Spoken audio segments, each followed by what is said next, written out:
Hello all, this is Craig from Acid Horizon and some big updates before we begin today's episode.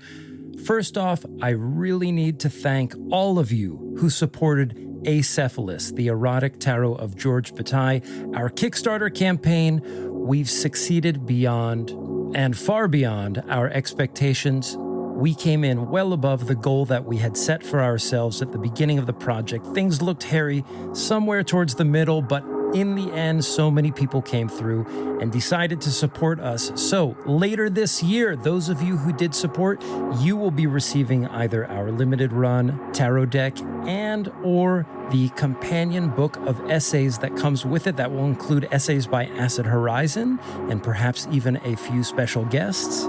And since the campaign has concluded, I have been flooded with emails as to whether or not anyone can still contribute to the campaign, or can they still get the deck, or can they still get the book? And the answer is a tentative yes, as we will likely be producing a surplus, a very limited surplus, which we will put on sale probably sometime either in the late summer or in fall of 2025. I have done my best to respond to everybody who reached out to me after the fact, and if you did not hear from me, well, please take this as your answer. Also, this month and next month begins our collaboration with two other podcasts, which you may already know, Moral Minority and Machinic Unconscious Happy Hour. We have created a totally free, no membership required Discord server where we will be conducting a collective reading of Anti-Oedipus, and which will facilitate all kinds of other small study groups. We've already had some of our incipient meetings, but that does not mean you cannot jump in anytime soon. Over the course of 2025, we plan to cover the entirety of the book, going chapter by chapter. And as I understand it, there will be plenty of either catch-up sessions or breakout study groups if you happen to miss any of the main events.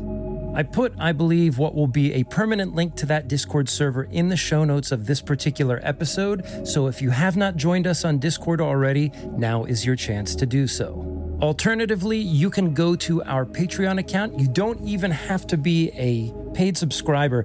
I'm going to have a link pinned to the top of the page for the next few weeks or so, which will allow people to enter the server regardless of whether or not they're supporting any of the podcasts on Patreon. But that's something that you should do anyway, because the one special reading group that we will hold in 2025 is called the Anti-Oedipus Files. This is different than the Schizoanalysis Project. In this particular reading group, we are going to cover the thinkers, figures, and mediators that Deleuze and Guattari utilize in their writing of Anti-Oedipus. Everybody from Freud to Jung to Lacan, Melanie Klein, Levi-Strauss, Nietzsche, Marx and Engels, George Jackson, D.H. Lawrence, and many more. And all you have to do is subscribe monthly at the $5 level, and you are in the group for the year. This is one of those opportunities where you can get caught up on texts like Beyond the Pleasure Principle, or Marx's economic manuscripts of 1844, or you can read with us the prison letters of George Jackson in Soledad Brother. So yet again in 2025, there's another great reason to stay subscribed to Acid Horizon on Patreon, and we want to thank everybody who has supported us thus far. In fact, we have more patrons than ever, which is amazing, and I just want to say thank you for that. And it's exactly because we receive this level of support that we can do things like hold events in Brooklyn or in London and so forth. So thank you once again for supporting us. What you are about to listen to is my collaboration with Penn State philosophy professor Josh Wretzel and his presentation, The Coolness of the Absolute, on Hegel and jazz, that took place early in the fall semester of 2024. Let's check in with Josh now. Yeah, thanks. Can you hear me okay? My voice projects all right, so I don't know if and I got some slides over here with some stuff on it, and hopefully we're going to listen to a little bit of music too, and so hopefully, again, my hope is that I can make Hegel somewhat accessible to an audience that doesn't have expertise in Hegel. If you know anything about Hegel, this can be a little challenging, but we'll do our best. We'll see how we do here. So yeah, the title of the talk is The Coolness of the Absolute. And really what I'm going to be doing in this talk is combining two of my great passions, and students of mine who are here know this, that two of my great passions are both, philosophy, and especially dead German philosophers, and especially Hegel, and jazz on the other hand. And so we're going to see how the two of them sort of meld together. But to begin with, it's just a sort of interesting thought about this. There's a sort of strange bedfellow thing happening here. There are these puzzling cases that arise in the academic world, and I think we all know about these cases. For instance, we all know about the sort of toxic academics who are like rude to wait staff or their secretaries or the administration in their department. And yet these are some of the most well-known like Marxist scholars around or something like this, right? Or, we know about this too, the serial harasser who is widely published in Theoretical and Practical Ethics, or the power-hungry and resentful Nietzsche scholar, right? Like, where do these people come from? I don't like to think I have a lot in common with these people, just to be clear. But this guy, I don't know if you can see the picture well. In any case, this guy is going to be giving a talk about coolness. And so I don't know if there's a little bit of tension there, but I'm going to do the best that I can, given my everything about me, to portray the notion of coolness from a sort of, philosophical perspective. Further strange is that I'm going to be arguing, one, that philosophy is cool. And I don't think that we tend to think of philosophy together with coolness. This seems like an odd pairing. And secondly, I'm going to be arguing that Hegel is cool. And if you know anything about Hegel, again, he doesn't necessarily, when I think of people who are cool intuitively, like Hegel isn't the first person to my mind. I usually think of like Miles Davis or Q-Tip or something like that, but not Hegel. But in any case, today we're going to talk about the ways in which, our sort of notions of coolness as a culture, as a society, sort of meld together with the notions of philosophy, and that they reach a particular kind of culmination in Hegel's notion of absolute knowing from the Phenomenology of Spirit. So my motivation here is with what several Hegel scholars have started to call the best interpretation of Hegel for us. And whenever they say this, they're not always clear about what it means for an interpretation to be for us. And I'm going to construe this broadly. And I mean, just for, contemporary, well, let's even say like an American audience and in our day and age with our sorts of problems, what does Hegel have to say to us about what it means to be alive right now? What sort of philosophical commentary can we glean from Hegel? And my approach here is going to be one of providing, essentially what is called a moral psychology in certain areas of philosophical investigation. This is really thinking that, morality melds together with what we might call motivational structures, or that morality blends together with personality in a way that gives rise to a sort of motivational structure for acting in a certain kind of way. The thing that I'm going to argue today is that there is a moral psychology. So this is the more sort of philosophically advanced point that I'll be making today, is that there is a moral psychology at work within Hegel's Phenomenology of Spirit. Again, that's his sort of most famous book. And that in particular, there are these three sorts of moral personalities that sort of pop up through the course of the book again and again. The first two are, I'm a little shady on this point. I'm just learning about this point, but Badiou has this thing that he calls anti-philosophy. He's quoting Lacan here, and I'm recognizing the audience that I'm speaking to. There's some continental philosophers here, and I'm wondering, the first two, in any case, these first two personalities, what I'm trying to say is that their motivational structure is somewhat hostile to, if not antithetical to, philosophical thinking. And the third, what I'm going to call the moral personality of coolness, is delineated in Hegel's, or personified by what Hegel calls absolute knowing, or the pinnacle of the Phenomenology of Spirit. In so doing, I'm going to be defending what I'm going to call a minimal psychological realist. Again, there's some sort of heavy terminology here, but I'll try to make this all clear. This guy, Owen Flanagan, moral psychologist, talks about what he calls minimal psychological realism. And this is just basically that we want a good moral theory to be one that is reasonably achievable for, again, people like us, right? That it's rational and reasonable that people like us can attain to something like a good life. And so I want to see if this is applicable to Hegel's understanding of absolute knowing. typically, we don't think of Hegel's absolute knowing or anything with the word absolute attached to it as something that's achievable or anything other than abstract for people like us. And I want to see whether or not we can sort of work around that and find an interpretation of absolute knowing that does work for us. So, I don't know how well you can see what I'm putting up here. Maybe I should take this and go off to the side here so you can see. But basically the structure I'm going to talk about, again, some sort of technical things. Sorry in the back if you can't see it. So some technical things, this thing called apperception in Kant. And then I'm going to talk a little bit about the connections between apperception and coolness. And then I'm going to talk about the three moral personalities that I find in Hegel. Okay, section 1 on apperception. This is my guy Immanuel Kant here.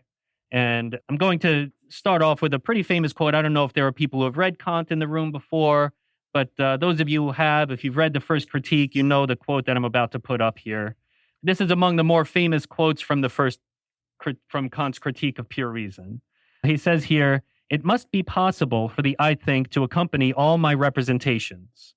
For otherwise something would be represented in me which could not be thought at all, and that is equivalent to saying that the representation would be impossible, or at least would be nothing to me." So here he's saying, okay, so it has to be possible for me to be able to think everything that appears within my mind.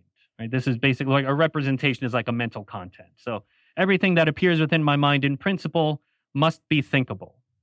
On this view, we tend to say that consciousness is tied to thinking, so that in order for me to be conscious of it, I need to think it in some way. And so there's this sort of strand of Kantian/Hegelian thinking that has arisen recently, talking about the fact that there is no consciousness without self-consciousness, at least for intellects like ours, that in order to be conscious of something, there must be some sort of aspect of thought contributing to our consciousness of the object. Be that as it may, the important thing that I want to take from us is the phrase where Kant says it must be possible, right? It must be possible. This is something that Henry Allison, so again, if there are Kantians in the room, maybe you know the name Henry Allison. He wrote this book called Kant's Transcendental Idealism, which is maybe the most famous sort of secondary source on Kant's idealism.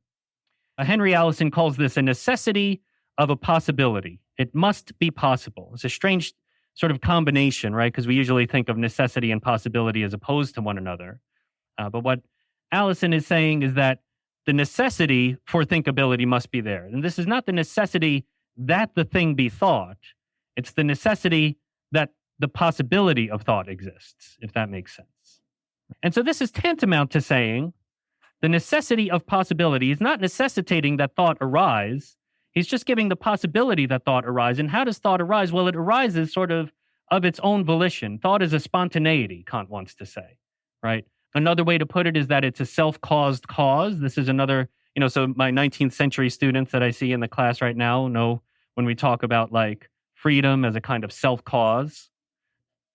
This is what Kant is saying about thinking, is that thinking is a sort of disruption in the smooth functioning mechanism of nature. In a mechanistic conception of nature, every effect follows from causes that precede it and that are external to it.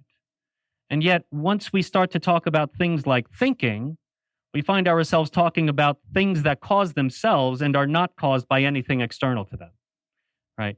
And that is strange, right? And so thinking, one is to say that this is a claim about the conditions for the possibility of thinking, that thinking is, again, it's a spontaneity, and that in order for thinking to be possible, we must have this structure of thinkability within the sort of stream of mental representations. But it meshes, again, with this broader thesis about the relationship between nature and thinking.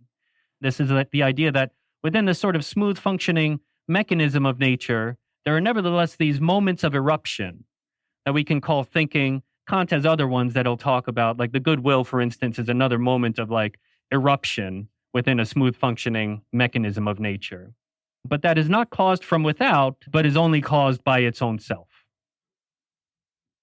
So thinking is an eruption, a disturbance, one of the ways the human tears itself free from the otherwise smooth functioning mechanism of nature. And so again, I want to think of thinking as involving something like volition here, right? That thinking is something that we do, that we bring to bear on a set of circumstances, again, from out of ourselves and not from out of anything else. There's nothing that causes us to think. That genuine thinking worthy of the name is a self-caused process. Before I get to Hegel and Hegel's own take on that, I wanted to say a little bit about this notion of coolness that I'm talking about here. So again, this is the title of the paper is Coolness of the Absolute, and we'll work towards the absolute in a moment. But before we get to that, let's talk about this idea of coolness. I actually think that there's something in common between what Kant is calling apperception, or the synthetic unity of apperception, and what we might in, our sort of contemporary culture call something like coolness. Now, I do want to distinguish it. Actually, I did some research on coolness over the summer to try to get a sense of, what like people in academic papers are saying about coolness. And like a bunch of marketing papers came up and they started talking about like the coolness of tech products like the iPhone and these kinds of things. That's not what I mean by coolness. It's not like this sort of, it's closer to the attitude that I'm going to call like spiritlessness or frenzy, the kind of attitude that surrounds technological objects like the iPhone. What I mean is this sort of capacity for stepping back. We find ourselves flooded with sensations, flooded with culture, flooded with, all sorts of things. And the cool person has a capacity for just sort of stepping back from the flow of things. So think again about the sort of causal mechanism of nature, right? And caught up in this madness of sort of natural drives and natural impulses, what Kant would call inclinations, this capacity to sort of step back from that and just reflect.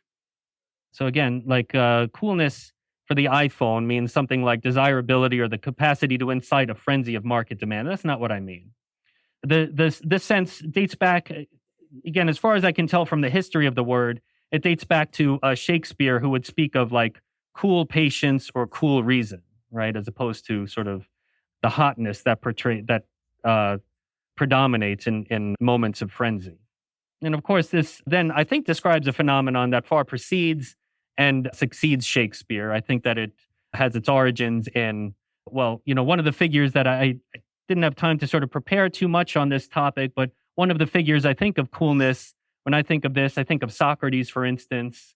For one, the Socratic figure that like leaves the frenzy of the city walls to contemplate in the Phaedrus calmly by the tree, or the Socrates who can stand up after he's been convicted for corrupting the youth, that his punishment should be free meals for life, right? Like, it's pretty like cool when you think about it, that he's like, yeah, I've been so bad to you. You should give me free meals for life. That should be my punishment. Like to stand up in front of a court and say something like that. Or when he's in the symposium and he's talking with his, everybody else at the symposium gives the speech in praise of love. And then Socrates stands up and says, all of you we're just saying nice things about love, but there was no connection with truth or anything meaningful in anything that you said. He stands up and he can say this totally undauntedly, right? He's pointing out the frenzy that everybody else gets caught up in, but he sort of hangs back and he's composed in those moments. And so I think of Socrates as one of these figures of coolness, but I think it's a capacity to tear oneself free, to erupt. It looks like keeping one's head when everyone else has lost it, right? So this is what I mean when I'm talking about coolness. This is the sort of idea that I have in mind. I think it's an idea that goes pretty well together with, again, philosophical thinking as a cultural phenomenon. Like when philosophy arises, I think this is what philosophy represents, and the real value of philosophical thinking for us is something like coolness. It's this capacity for one to sort of step back and reflect, when it seems like everybody else has sort of lost it. So I say I'm going to look at some historical figures. So I think a lot of us, when we think about coolness, we tend to, probably Miles Davis might be, if you know anything about Miles Davis, he might be one of the sort of first people that we tend to think of when we think about coolness. Same for me. I love Miles Davis, and I've been listening to his music for, most of my adult life. And what I want to talk about is the way in which Miles Davis sort of responds to a social, political, historical moment that he found himself wrapped up in. and how that represented, again, I mean, it's similar to like what sort of Socrates found himself caught up in, and his use of coolness as a kind of political tool or a way to make a statement, I think is worthy of some remarks. So I'd like to talk about that here. Miles Davis came around at the sort of the tail end of the bebop era.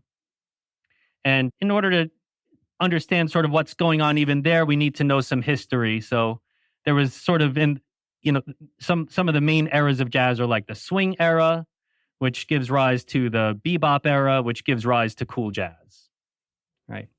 The swing era was the sort of punctuated by a very sort of problematic politics in which most of the music of the swing era was music that was written by black musicians who were very poor and would play low-paying gigs just to make ends meet.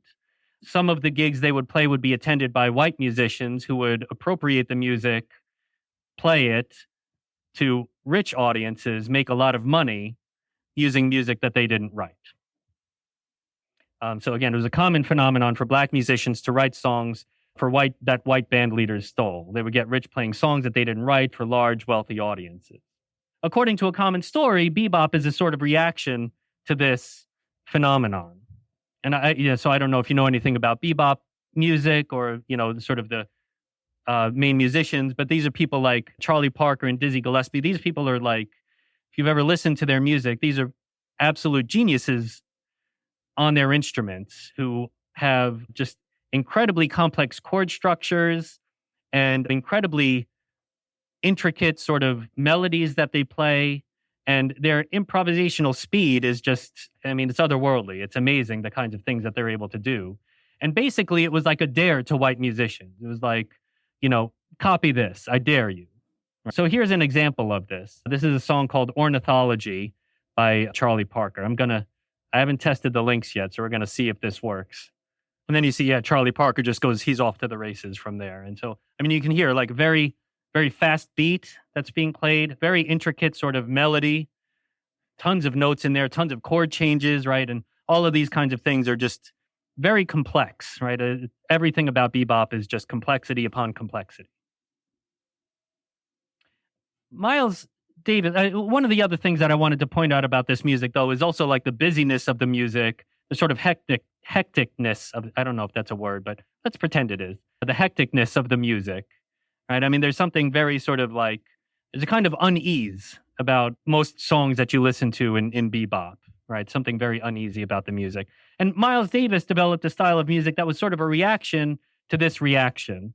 I put in there, because I'm a Hegelian, I have to say things like negation of negation. If you're a Hegelian, if you know, you know. But in any case, what Miles Davis featured in his cool jazz, I'm thinking especially of sort of, the sort of canonical record of cool jazz is 1959's Kind of Blue, where Miles, even a few months before, Miles was involved with some more sort of technical songs with more complex chord changes, and then Kind of Blue comes out, and all of a sudden, we have like maybe a handful of notes in the chorus. We have maybe 2 chord changes in the whole song, right?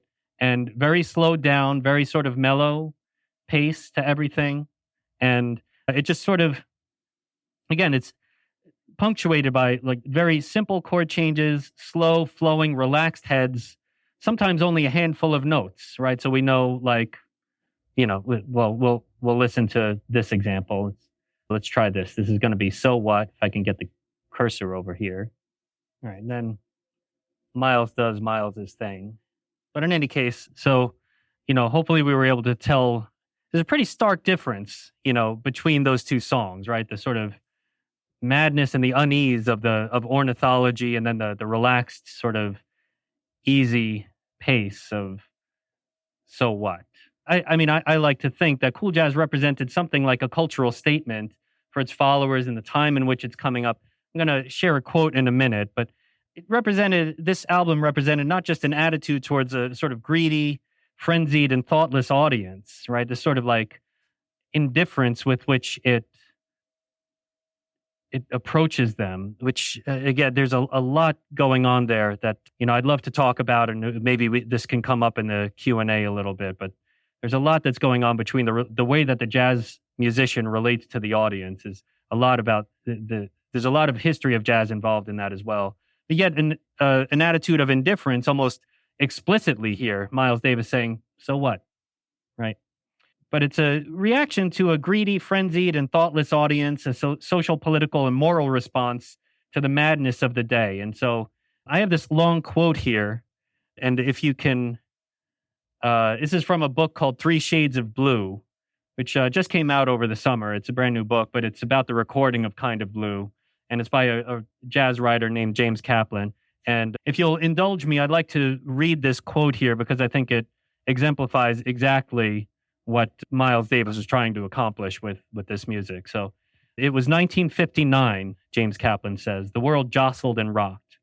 American automobiles sprouted double headlights and fins. Batista fled Havana. Castro entered. Khrushchev met Mao, visited Disneyland, debated Nixon in a model kitchen at the American National Exhibition in Moscow. Alaska and Hawaii joined the Union. The flag gained 2 stars. The crashes of commercial airliners were a depressingly regular event. The music died in Clear Lake, Iowa. The Clutters died in Holcomb, Kansas. Rocky and Bullwinkle and Bonanza in color debuted, as did the Xerox machine, as did the Barbie doll. NASA named the 7 original astronauts and the space age began. Gypsy and the Sound of Music and A Raisin in the Sun premiered on Broadway. The Boeing 707 and the ICBM were introduced. Travelers could now fly to far-off destinations at unprecedented speeds, as could nuclear bombs. So what? I just kind of love that. And so I don't know that I need to punctuate that at all, but this is the sort of attitude, right? This is the sort of coolness of one who can, sort of respond to the sort of frenzy of a day and age. All right. So moving back to Hegel now. So we've done apperception so far, and then we've done this sort of coolness. And what I wanted us to get out of this is, again, this sort of capacity to tear oneself free, to sort of determine oneself when all of these sort of forces in culture want to determine you for you. Where does this come from, this capacity to sort of attain a kind of self-determination, right? That I'm going to associate with coolness here. I'm stepping back from all of the determining forces of my society, and I'm going to reflect on it. Hegel, when he talks about apperception, calls it what he calls it one of the profoundest and truest ideas of Kant's philosophy. He says that towards the end of The Science of Logic. In particular, I think the notion of apperception as a necessity of possibility belongs at the core of what Hegel has to say about thinking generally. And what I'm about to say, it's going to diverge a little bit from some of the things that Hegel says when he talks about thinking and he talks about Kant, but I think it's going to take us in a very Hegelian direction to think about these 3 different possibilities. One, when we call thinking a necessity of possibility, one of the things that we notice about that is that the possibility being a possibility does not actually have to arise, right? Being a necessity of a possibility, it's just that it's necessary that the possibility be there, but not a necessity that the possibility arise. And so it is possible that the possibility doesn't arise. That's also a possibility, in which case we can talk about a kind of, thoughtlessness, right? Hegel has his own word for that, and we'll get to that in a moment. But one of the words that is attached to that is the notion of immediacy. And so again, if you know anything about Hegel, immediacy, kind of the position that Hegel would like to reject, but it is one of the attitudes towards thinking that arises in his philosophy.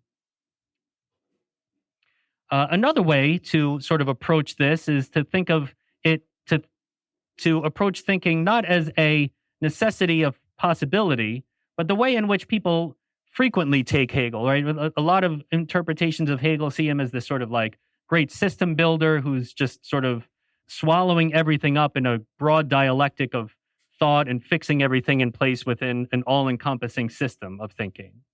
This would be something like thought as a mere necessity and not as a necessity of possibility, that all sort of reality is thinking. That is the attitude that Hegel calls mediation. I actually don't think that that's Hegel's actual position. I think it's a false characterization when most people try to pin that on Hegel. The third possibility is that thinking is a necessity of possibility, and the possibility arises not thoroughly in the case of mediation, but it arises when it is called for. And there are instances that do not call for thinking and it doesn't arise there. This is something called mediated immediacy. And I think that this characterizes more accurately Hegel's sort of position on the absolute. And we'll talk more about that in a moment. But these three sort of attitudes towards thinking, again, if you've read Hegel before, maybe some of these words are familiar to you: immediacy, mediation, and then mediated immediacy. So now I'd like to move on a little bit and start talking more concretely about the moral psychology inherent within the phenomenology of spirit. And in particular, I want to talk about the first of these attitudes. So what I wanted to say is that each of these three attitudes towards thinking here represents one of the three sort of moral personalities that we find arising in the phenomenology of spirit, right? So the first attitude of immediacy corresponds to what Hegel is going to call the phenomenon of spiritlessness. This is a word that he uses occasionally. It's sort of formalized after his time, but I think it characterizes several attitudes in the phenomenology of spirit very well. The second attitude of mediation corresponds to what Hegel is going to call variously either anxiety or also at moments absolute fear. This is always involved in relation to another. And then the third one is going to correspond to absolute knowing, or what I'm going to call coolness. Okay, so I'd like to go through each of these sort of moral personalities then, sort of just one at a time, and we'll see where we get to from here. How am I doing on time? I think I'm doing okay on time. All right, so in the phenomenology, Hegel occasionally refers to the various moments of immediacy as a kind of spiritlessness. It also may be translated as a Geistlosigkeit, but it means like one way to translate the word might be something like mindlessness, especially in the sort of spiritual connotation in which we tend to think of mindlessness in sort of contemporary pop psychology, right? Like going through your day without much thinking towards or much reflection towards what you're doing, and sort of just one who goes through the motions in a sort of rote, again, here's this word, mechanical sort of way. There's a sort of surprising source that we may find for a very, what I think is actually a kind of warm and kind of thoughtful interpretation of what Hegel means by spiritlessness. And this is one given by Kierkegaard in the concept of anxiety. This is, again, we're going to talk about strange bedfellows here, because typically we think of Kierkegaard as this kind of anti-Hegelian figure. He mocks Hegel outwardly at several points in his writing, and he's frequently, at least a little bit dismissive of Hegel. But I think that a lot of the time, especially in the 19th century, we find a lot of philosophers, their bark is louder than their bite, and they're appropriating everything that they're not mocking. And so I think that that's kind of, I think that that's kind of what's going on with Kierkegaard. I think he's actually much more Hegelian than he would like to recognize or be recognized as. And I think one of the instances is here in the notion of spiritlessness from the concept of anxiety. Kierkegaard talks about spiritlessness, particularly, he calls it a lack of synthesis. Now, synthesis is a Kantian word for thinking.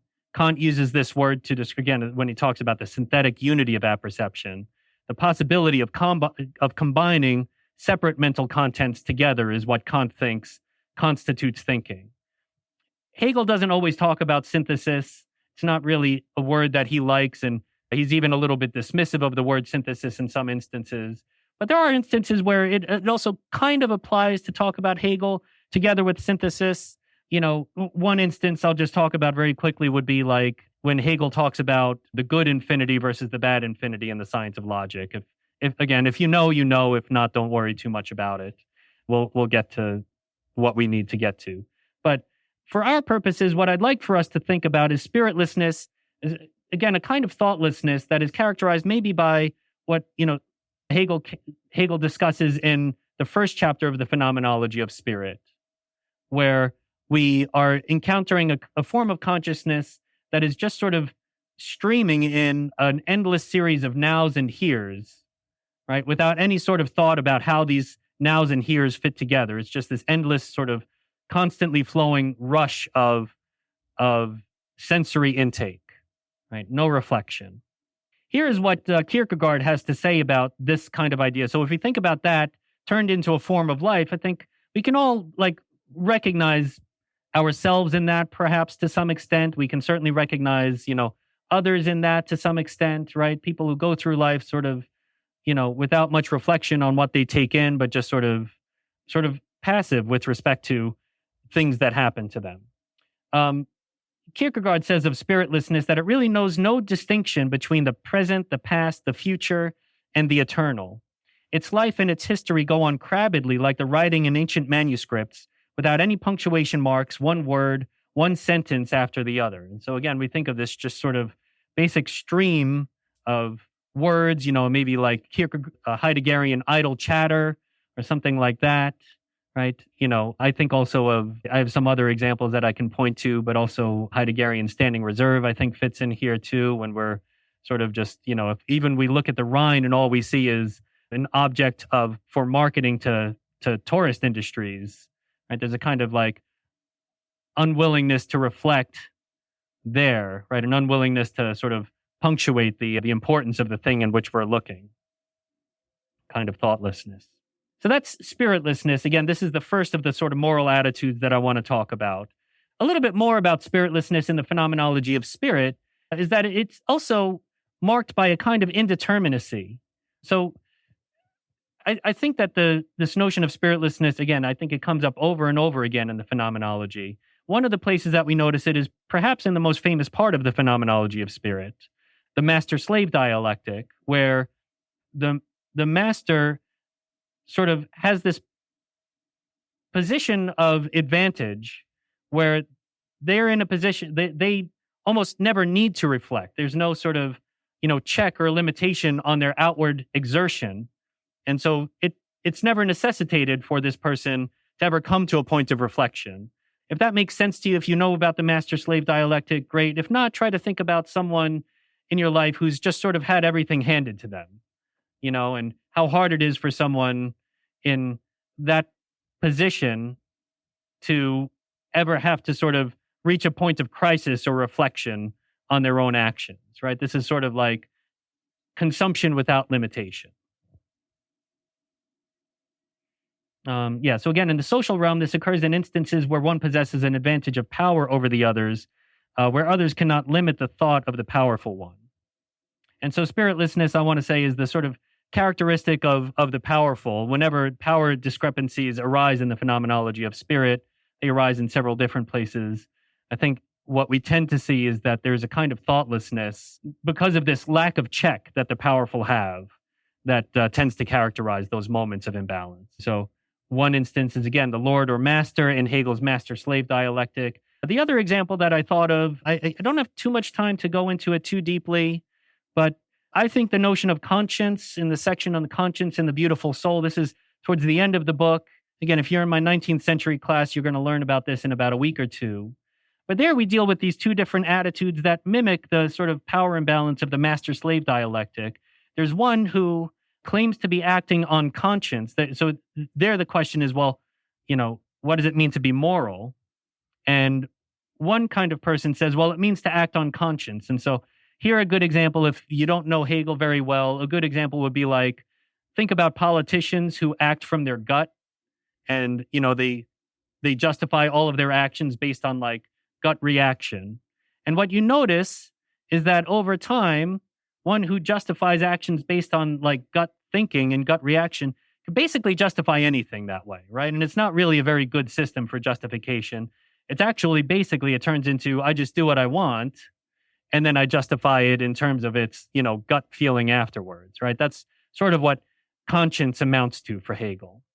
And then the sort of flip side of that is people who are watching the so-called conscientious, kind of puzzled by this and are sort of judgmental of the other, but feel limited and sort of zoned in. So I'll talk more about that in a moment. But in any case, the second example in any case that I wanted to talk about would be the instance of the sort of, the paradigm case of the politician who decides on actions based on their gut, right? Okay.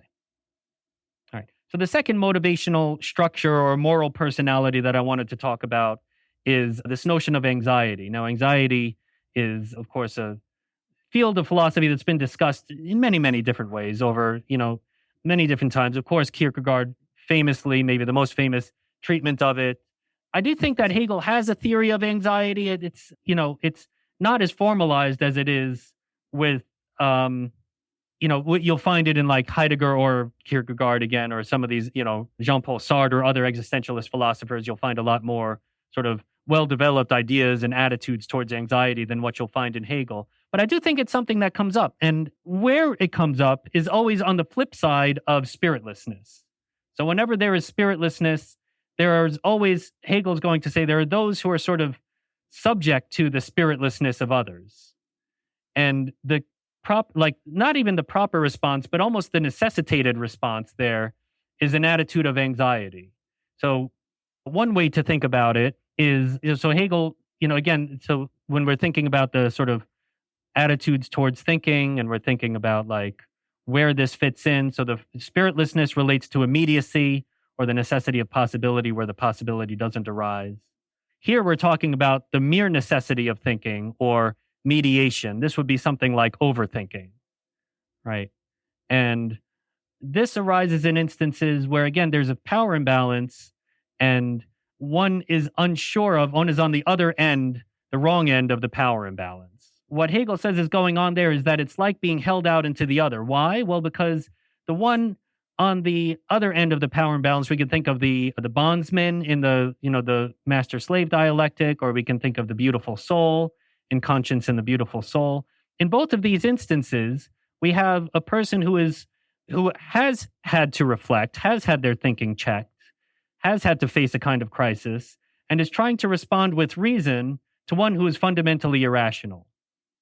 And so Hegel calls this, then, Hegel talks about all mediation, therefore, as a relation to another. And whenever I see Hegel talking about anxiety or something like it, he talks about absolute fear is his word in master-slave dialectic, but he does use the word anxiety when he describes the beautiful soul. There, it's always being held out into the other for Hegel. And so you'll see that this actually, even though Hegel doesn't have a formal theory of anxiety, this does bear a sort of family resemblance to theories of anxiety that we'll get later on, like when Kierkegaard calls anxiety, freedom's actuality is the possibility of possibility, or Heidegger calls anxiety, being held out into the nothing, right? For Hegel, it's being held out into the absolute other, right? I'm finding myself trying to respond with reason in a context where reason doesn't apply, right? And so again, it occurs in instances when one sees themselves in relation to another despite a lack of conditions for that relation, thus the absolute fear of the bondsman, but also, again, the anxiety of the beautiful soul. So the beautiful soul is sort of the flip side of conscience, this person who does whatever they want and just sort of justifies it afterwards. Hegel talks about this idea of the beautiful soul as one who is so wrapped up in the purity of duty that they think any sort of action is, because of its very sort of empirical reality, inadequate to the purity of duty. And so they wrap themselves up in a world of thinking in order to protect themselves from the sort of vicissitudes of, practical moral reality, right? And he characterizes this sort of swallowing up within thought. He characterizes that as a kind of anxiety. And again, because they are sort of watching conscience unfold and the sort of horrors with which the conscientious being justifies themselves, and they're sort of retreated into themselves as a result. Okay. Moving on to the absolute. So, maybe I think I said this a little bit at the beginning, and maybe it bears repeating now, that it does seem strange that this is a talk that I'm calling The Coolness of the Absolute. And again, I just talked about Miles Davis, and now I'm going to talk about Hegel. And I think when we think like, these two, I don't think we tend to group the two together.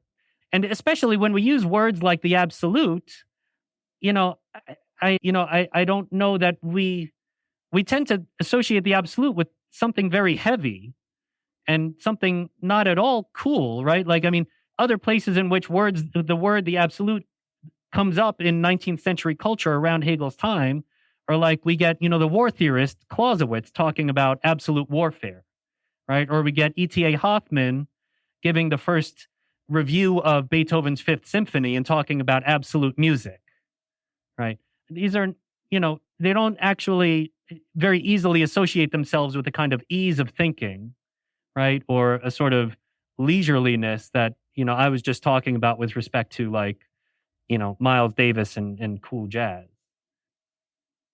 But the fact is that when Hegel talks about the absolute, his notion of the absolute actually doesn't have a whole lot in common with the sort of you know, I don't know, all encompassing nature of, you think of again, if thinking of this notion of absolute warfare, a warfare that's unconditional and without restraint, right? That's not what the absolute is about. Frequently when we hear Hegel talking about the absolute, it's always associated with words like releasing or relinquishing or externalizing, right? Like letting go. So this is a strange sort of association. So what I'd like to do is try to make sense of how is Hegel getting this association between the absolute and release? And then doesn't that help us to then maybe get a better sense of how the absolute might be something that is in fact cool in the Miles Davisian sense of the word? So for instance, in the preface to the Phenomenology, one of the things that Hegel does is he depicts an absolute knower as one who finds their feet within absolute disruption or bears the death of a way of thinking or a way of life calmly, right? This is what absolute knowledge sounds like to Hegel, right? It's not this sort of frenzy of swallowing up everything and thinking, or we might even call it the anxiety of having to overthink reality to fix it in a formal system, right? It's the capacity to sort of let go, right? I lived a certain way for a while and that way of living has come to an end and I say goodbye to it and I await what comes next. I prepare myself for what comes next, right? This creates a kind of disruption around me. I'm able to find my feet within this disruption. Maybe one good example of this, just an anecdote from history, is Hegel was present, of course, maybe again, if you know Hegel, you know about this. He was present in Jena on the morning in which Napoleon's troops invaded. And he wrote to his friend, famously, I saw world history arrive on horseback this morning and all of this stuff. The army was going through the town and famously looting all of these apartments in town, taking whatever they wanted and mistreating people and, doing things that armies do in times of war. And they come into Hegel's apartment and Hegel greets them warmly and offers them a glass of wine, right? I don't know if this is necessarily a model, but certainly if one can face an army with a glass of wine, I guess, I don't know, maybe there's some kind of message to be gotten there.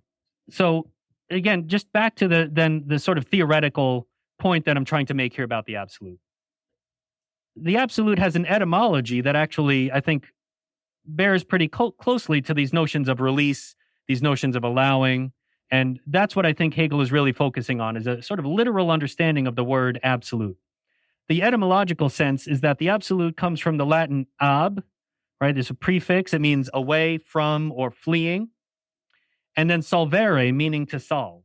It also bears a connection to absolution, right? And Hegel uses these words together, Ablösung, which is fleeing from solution, right? And so what Hegel wants from the absolute, I think, is, again, not to fix everything in a sort of unified place, building up these sort of towers of thinking, right? And fixing everything in a sort of complex system of thinking. But, we think to a certain point, and once we've thought things to their conclusion, we let go, right? And what the absolute actually, I think, depicts in Hegel is this capacity, this sort of cycle of thinking and releasing, of grasping and letting go. So thinking bears connection to grasping in the word, the concept, meaning grabbing with, that it has the same sort of etymological connection in German that it does in English. Begreifende, or Begriff is the word for concept.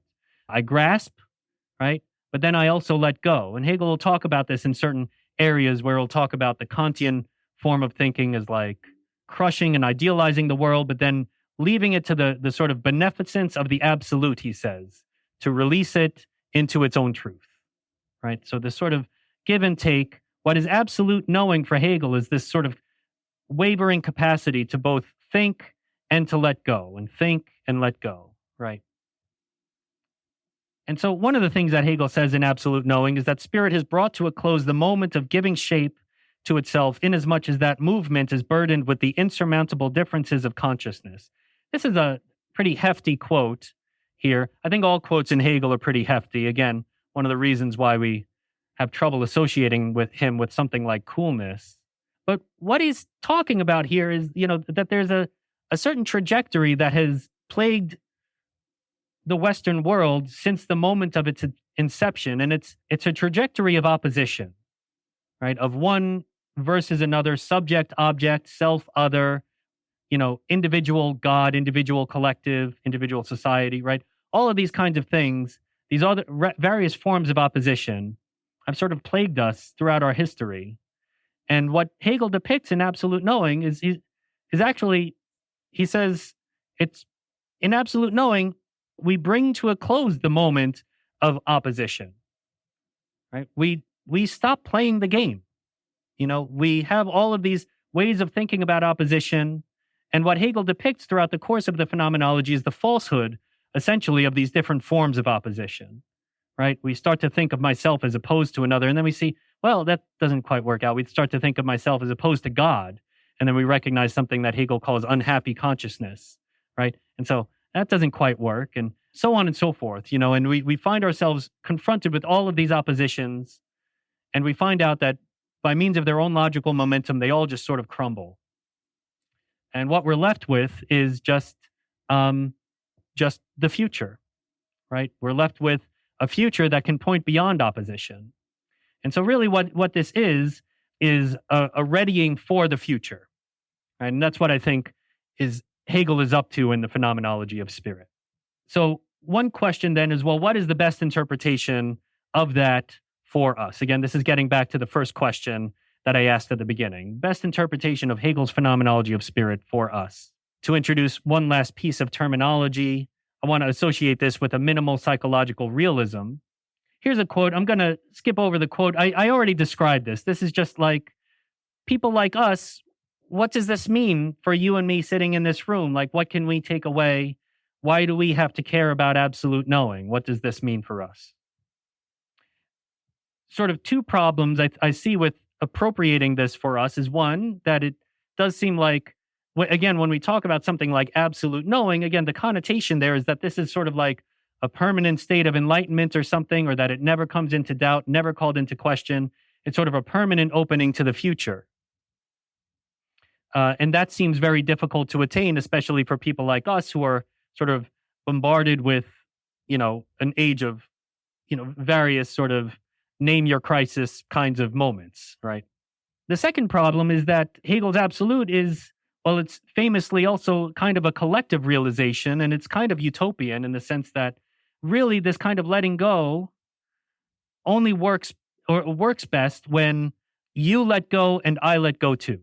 And if that kind of reciprocity isn't happening, how is it that reasonable people who would like to realize something like this releasing of the absolute, how do they get by in a world where other people aren't also taking place in this kind of releasement around them? I don't know how many answers I have. I think they're hard questions and I'm still working on the answers.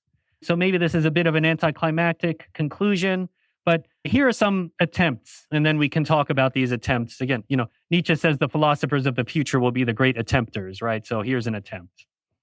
One thing that Hegel speaks about is recollection. And so maybe this is an approach to problem one, right? Again, problem one is, well, how do people who are impermanent by nature live out what Hegel seems to be depicting as a permanent state? And one is, maybe Hegel doesn't mean to depict this as a permanent picture, because the attitude that he uses to depict absolute knowing is something that he calls recollection. And recollection implies forgetting, right? Why do we recollect? We recollect because we forget. Otherwise, it's not recollecting again. It's just collecting, right? So what I think is going on there is Hegel saying, maybe, again, this is just sort of an attempt. Maybe one way to look at it is Hegel is saying, well, I know you're going to forget, but here's something that you can come back to, right? Other things we forget and we sort of leave them alone. We, in Hegel's words, we despair of them. We don't go back to them, like an unrequited love, right? We sort of despair of an unrequited love and we leave it and we don't go back. But, maybe absolute knowing is something that we can be forgetful of, but maybe it's something that we can come back to. And maybe I have something like a method for how to come back to it. And so we think about the life of mindfulness. If you've ever taken like classes in mindfulness or you've ever done mindful meditation, right? The point of mindful meditation is not to maintain an absolute fixed state of enlightenment, but to bring yourself back when your mind goes its own way, right? And so maybe there's something like that going on in Hegel. Maybe it's a sort of flux between forgetfulness and then recollection, forgetfulness and recollection. And then as an approach to problem 2, I have some involved things to say here, and it involves getting into Ralph Ellison on jazz, and I think we're running a little short on time, and I'd like to get to Q&A. Ralph Ellison, when he would talk about his idols in the jazz world, he didn't speak about Miles Davis, but he would always speak about like Louis Armstrong and Duke Ellington. And he said that their way of navigating a spiritless world, an audience that was frenzied for entertainment by any means necessary and was willing to exploit whoever they needed to exploit in order to be entertained, was by sort of reflecting their spiritlessness back to them. You think of like, again, the sort of like hyperbolic sort of faces that Louis Armstrong would frequently make in pictures. A lot of people would criticize Louis Armstrong for this, but Ralph Ellison saw it in a kind of wisdom that was reflecting to the audience what they were demanding of him. And so it wasn't Louis Armstrong who ended up looking foolish as a result of this. It was the audience who ended up having their foolishness reflected back to them through Louis Armstrong, right? And in this way, Ralph Ellison likens Louis Armstrong to the Elizabethan clown who is always wiser than the audience and can reflect the foolishness of the audience back to them, right? And sort of the irony of the Elizabethan clown who is wiser than the audience, who is, the fool who is wiser than the wise, right? This is something that does come up within the course of Hegel's Phenomenology of Spirit. He talks about an Elizabethan clown in the form of what's called Rameau's nephew. Again, if you know, you know. If not, I'm just going to get to Q&A and I can explain it a little more deeply if you like. And again, the last example I have there is Ralph Ellison on Louis Armstrong, but I think I've already described that. So I'm going to stop here and we can get to Q&A. So thank you all for your attention.